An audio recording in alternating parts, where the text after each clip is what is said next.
কিছু আত্মীয়স্বজন থাকে যারা আপনার প্রতিটি পদক্ষেপে সিসিটিভির মতো খেয়াল করে, মনিটর করে, কিন্তু ভালো কিছু বলে উৎসাহ দেয় না। আপনি ভালো কিছু করলে সেটার প্রশংসা তো করবেই না, বরং মুখ গম্ভীর করে ফেলবে, চোখ ফিরিয়ে নেবে, বা এমনভাবে দেখবে যেন কিছুই হয়নি। কেন জানেন? কারণ তারা আপনার সফলতায় অস্বস্তি বোধ করে।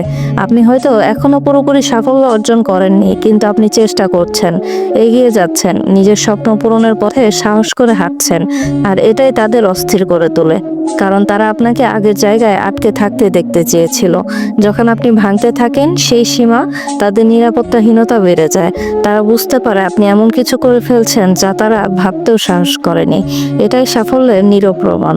তাই যদি কখনো আত্মীয়রা হঠাৎ বদলে যায়, আড্ডায় চুপ মেরে যায়, আপনার কথা এড়িয়ে যায়, বা আপনার সামাজিক পোস্টে একটা রিয়েক্ট না দেয়, তখন মনে মনে হাসুন, কারণ আপনি ঠিক পথেই আছেন। আপনার উত্থান কারো অস্বস্তির কারণ হলে সেটা প্রমাণ করে আপনি নিজের সীমানা ছাড়িয়ে যাচ্ছেন। তাদের মুখ শক্ত আর আপনার মন দৃঢ়, পার্থক্য এখানেই।